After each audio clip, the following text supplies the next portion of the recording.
Caros amigos do Centro Espírita Augusto Silva, é uma alegria estarmos aqui neste momento para mais uma oportunidade de reflexão do Evangelho à luz da doutrina espírita. Lembrando que nossos encontros, por enquanto, estão acontecendo de forma virtual. E toda quarta-feira nós estamos aqui no YouTube. E durante a semana nós temos os grupos de estudos por meio da ferramenta Google Meet. Acesse o site do Centro Espírita Augusto Silva, ele está aqui na descrição desse vídeo, e acompanhe a programação. São estudos que nos ajudam a vivenciar, compreender este momento tão desafiador, mas um momento que nos traz muito ensinamento, que nos faz nos reconstruir, tirar aquilo que está cristalizado em nossos corações por séculos. Quando iríamos imaginar que hoje temos a oportunidade de dar um play aqui no YouTube e receber em nosso lar a visita da espiritualidade de Dr. Augusto Silva. Amigos espirituais abnegados que nos acompanham. Mas hoje a nossa casa se torna assim, um templo. A casa de Augusto Silva ela está espalhada e é uma alegria imensa saber disso. Utilizando instrumentos tão valorosos como o YouTube, o Google Meet, as redes sociais, e assim ampliando a divulgação do Evangelho e a doutrina espírita.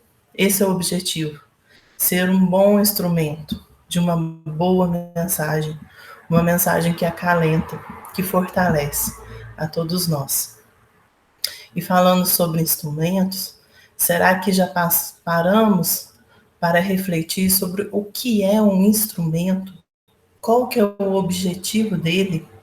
Porque em nossas vidas nós vamos adquirindo, nós vamos utilizando instrumentos e muitas vezes não sabemos, né? Primeiro, o que é um instrumento? Buscando lá no dicionário, nós vamos ter que instrumento é um meio utilizado para obter um resultado. É um aparelho que produz som. Pode ser também uma pessoa que serve de auxílio para um determinado fim.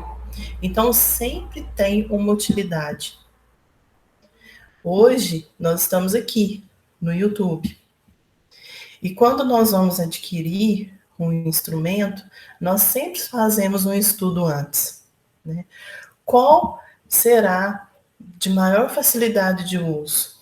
Qual vai ter uma abrangência maior?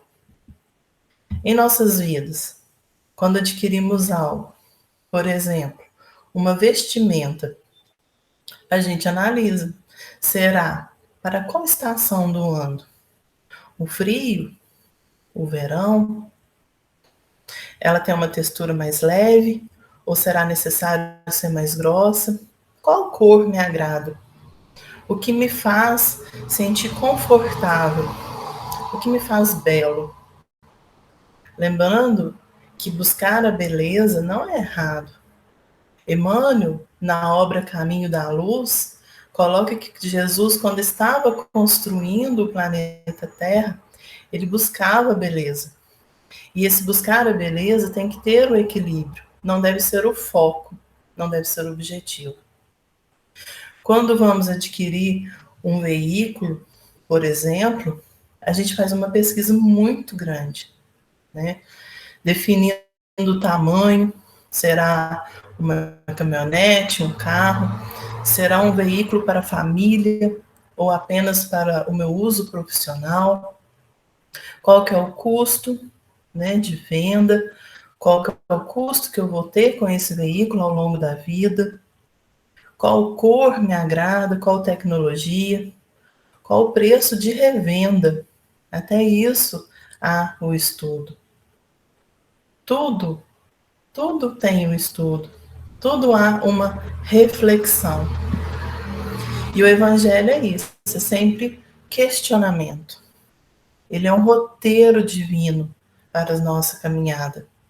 E nós, por séculos, não tivemos o hábito de questionar, de buscar. E a doutrina espírita faz exatamente o contrário. Tanto que a primeira obra da codificação é o Livro dos Espíritos. Por meio de perguntas e respostas, Kardec foi ali formulando e buscando. E a espiritualidade, muito amorosa, respondendo a todas as dúvidas. E hoje nós vamos refletir sobre a carta de Paulo aos Coríntios. A primeira carta dele aos Coríntios, no capítulo 14, o versículo 7. Ele escreveu assim: como se conhecerá o que se toca com a flauta ou com a cítara? Dois instrumentos musicais que emitem sons. E tem um poeta que coloca o seguinte: quando trabalhais, sois uma flauta, através da qual o sussurro das horas tornam-se música. Qual de vós quereria ser surdo e silencioso quando em volta canta em uníssono? Quem escreveu isso foi Khalil Gibran na obra O Profeta. Então, diante dessa música do universo, dessa orquestra divina, quem ia querer ficar silencioso e surdo? Quem não gostaria de ter aí uma flauta ou uma cítara para poder ajudar, contribuir nessa música divina? Porque a todo instante nós somos convidados, mas nós temos que ser instrumentos adequados. E para ser instrumento adequado, nós temos que estar em movimento. Porque como eu vou saber se o violão está adequado se eu não utilizá-lo? Se eu não dedilar ali sobre as suas cordas? É necessário colocar em movimento. E Emmanuel, nessa obra aqui, Fonte Viva, o capítulo 84, intitulado Na Instrumentalidade, ele coloca no primeiro parágrafo: cada companheiro de serviço cristão deveria considerar-se instrumento nas mãos do Divino Mestre, a fim de que a sublime harmonia do Evangelho se faça para a vitória completa do bem. Cada companheiro, todos nós, não apenas eu que estou aqui falando, nem aos meus companheiros de YouTube ou de grupo de estudo, todos nós, você aí que está assistindo, é companheiro de serviço cristão. E todo cristão tem gravado em seu coração o amor. Quando fomos criados pelo Pai, está ali, gravado, o amor. Basta que a cada dia a gente possa entender esse sentimento e que ele possa refletir em nossas ações. O convite está aí. A gente deveria se considerar instrumento nas mãos. A gente precisa se entregar como um verdadeiro violão, uma flauta. Por isso é muito lindo quando Khalil Gibran coloca, né, que quando a gente trabalha, somos como uma flauta. Nas horas, sussurro da música. Isso é muito lindo, essa entrega. Trazer como resultado uma música. Nessa obra aqui, na Seara do Mestre, Vinícius, no primeiro capítulo, intitulado Obreiros do Senhor, ele coloca o seguinte: não devemos supor que temos sobre os nossos ombros o peso de responsabilidades que vão muito além das nossas forças. Deus não se equivoca nos programas que traça. Observemos a nossa vida. Observemos os filhos, os sobrinhos, aqueles que estão subordinados a nós. Nós nunca colocamos sobre os ombros deles algo que eles não são capazes de executar. Nunca. Por quê? Por amor. Então, se nós, que somos ainda crianças, que estamos em aprendizado, não temos essa capacidade de sobrepor, de colocar um peso acima nos ombros dos outros, que dirá Deus? Então, tudo que nos chega à vida é porque damos conta, somos capacitados para isso.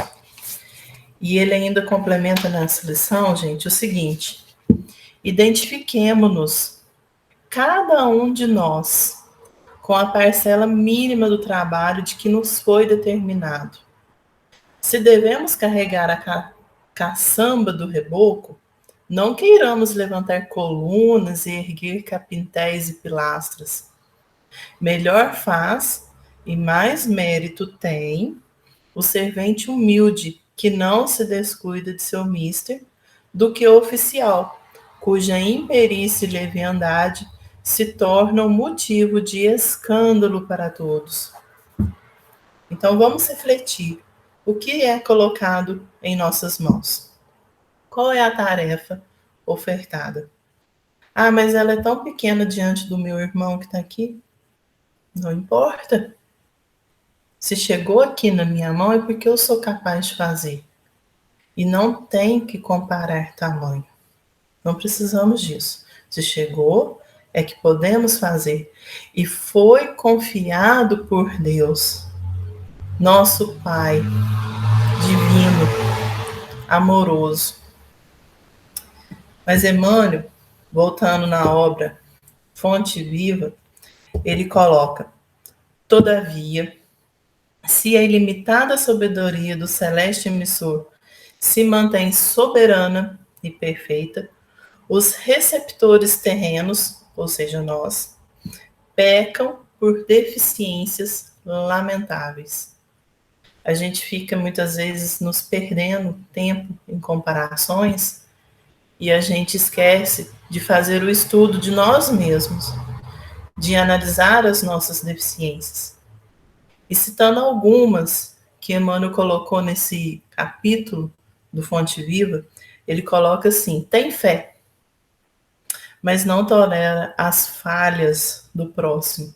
Qualquer erro do nosso próximo, estamos lá julgando. Às vezes nem exteriorizamos aqui pela boca, mas o coração ferve. A mente fica ali, fervilhando, fervilhando no julgamento.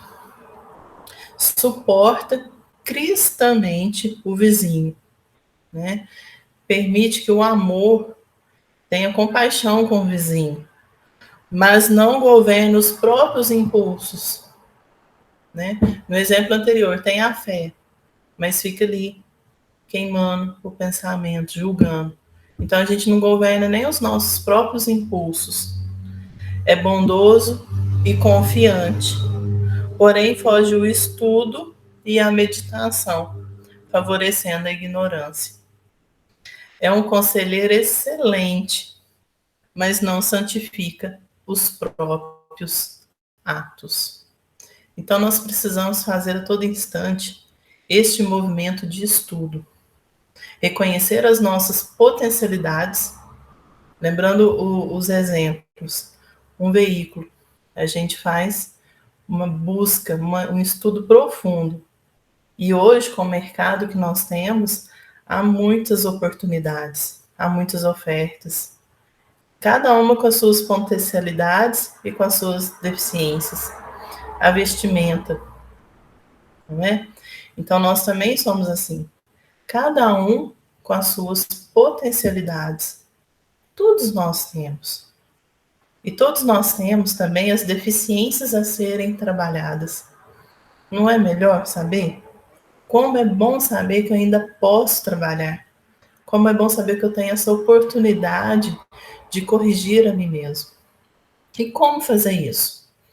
Kardec, em O Livro dos Espíritos, na questão 919, ele perguntou: qual o meio prático mais eficaz que tem o homem de se melhorar nessa vida e de resistir à atração do mal.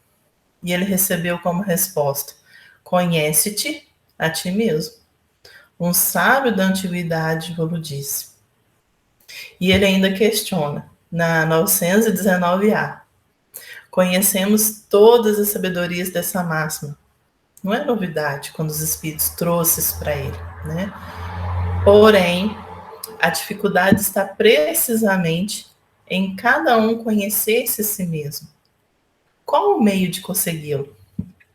E Santo Agostinho traz uma receita. Fica aqui o convite para a leitura dessa questão, 919A. Aqui será destacado apenas 2 trechos. Santo Agostinho coloca: fazei o que eu fazia quando vivi na terra.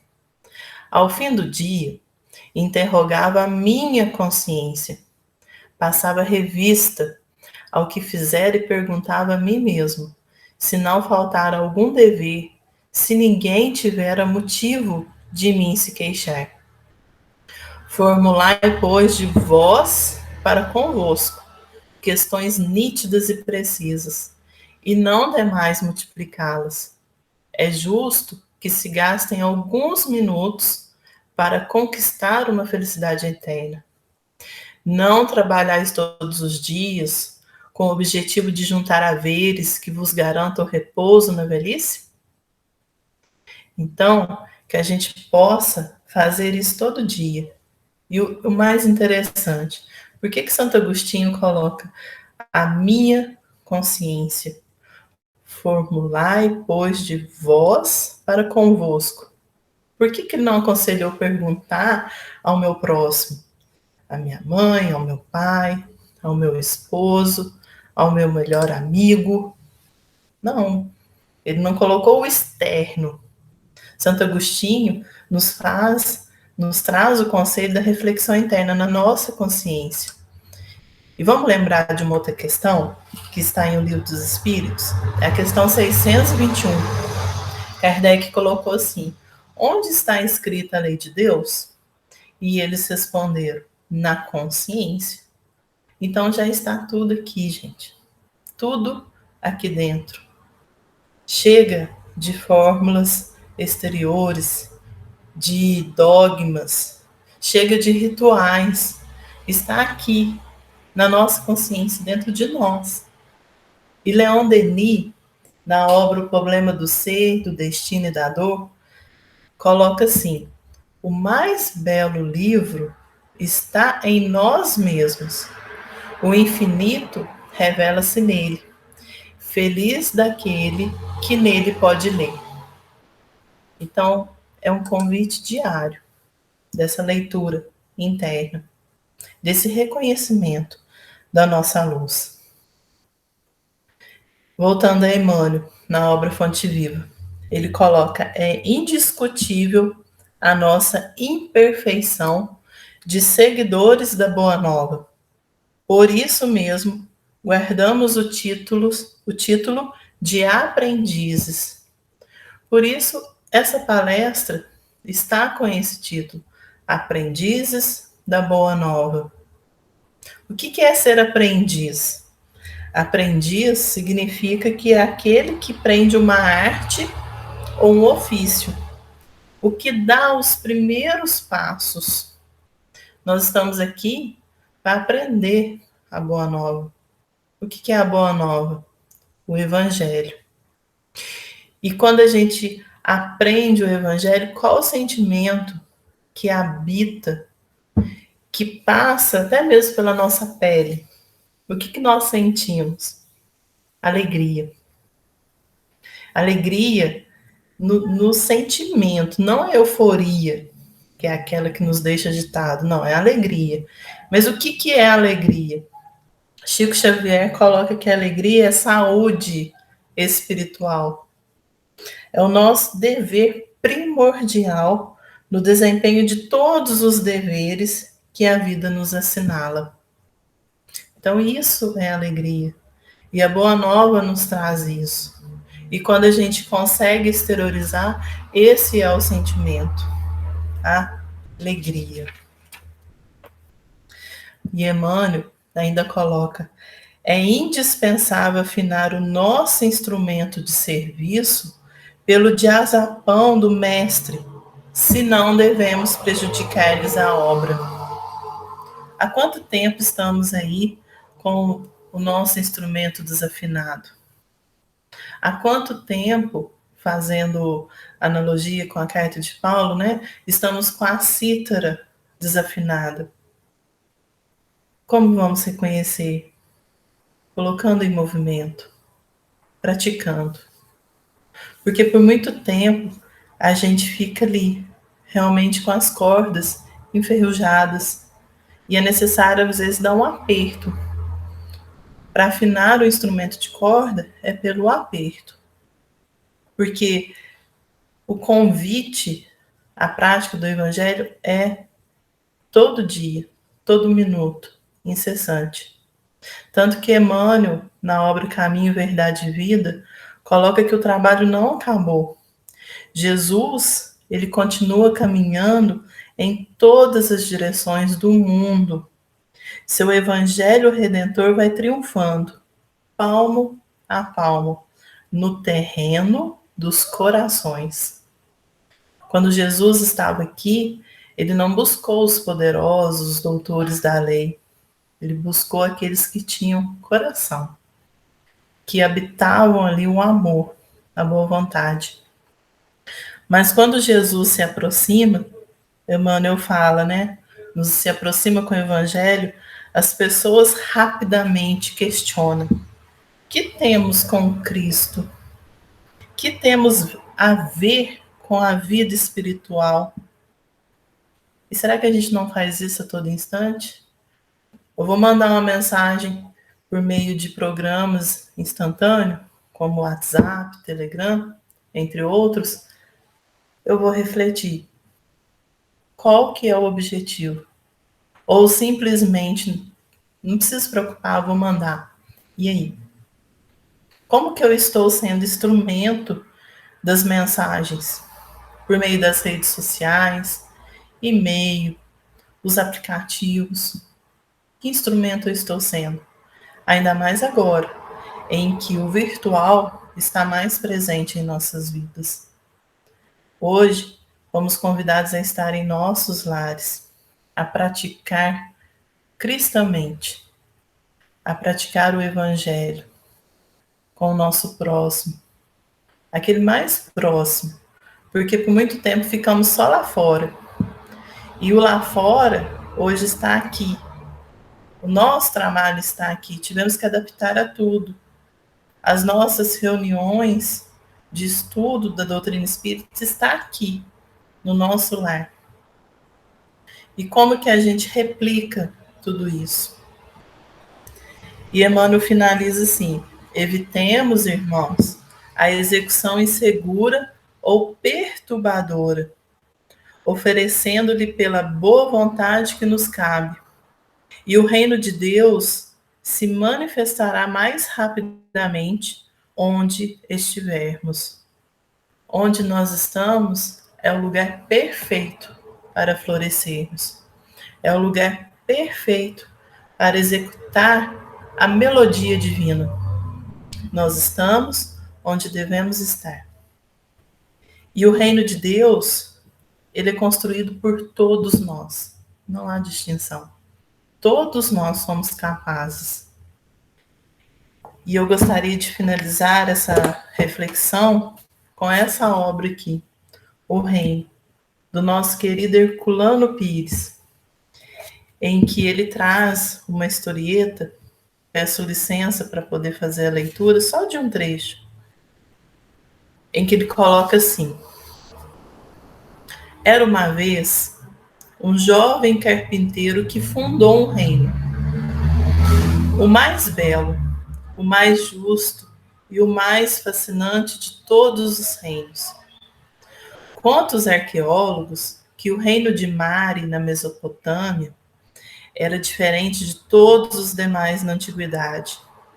O seu rei não usava espada, mas espalmava a mão em sinal de bênção e de paz. Estranho mundo em que os homens viveram ilhados no amor e na bondade, em meio aos ferozes domínios que os cercavam. Mas o reino que o jovem carpinteiro fundou foi muito mais belo. A paz floria em cada coração, e o amor irradiava dos olhos de todas as criaturas, desde os animais até os homens. Muita gente não acredita nisso. O reino do jovem carpinteiro parece-lhes um conto de fadas, uma lenda ingênua. E muitos outros perguntam: poderia um carpinteiro fundar um reino? Certo dia, um desses descrentes me fez a pergunta numa esquina, ao crepúsculo. As sombras da noite começavam a acumular-se sobre a cidade. Senti um frêmito de asas invisíveis ao meu redor. E logo um jovem, de faces rosadas, acercou-nos de nós e respondeu por mim. Como não, amigo? Um carpinteiro, um pedreiro, um vendedor ambulante, um lixeiro, um engraxate.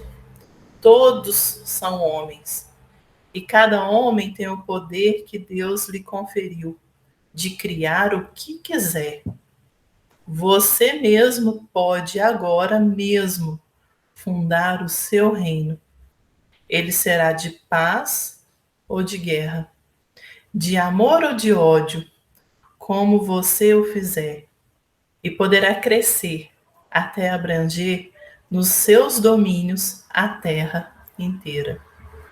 Então, que possamos construir um reino de paz e de amor.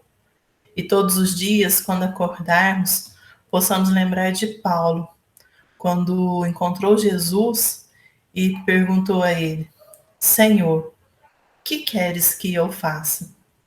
Então, que possamos nos entregar e ser bons instrumentos nas mãos do Mestre Divino. Muita paz a todos e estejamos sempre com Jesus. Muito obrigada.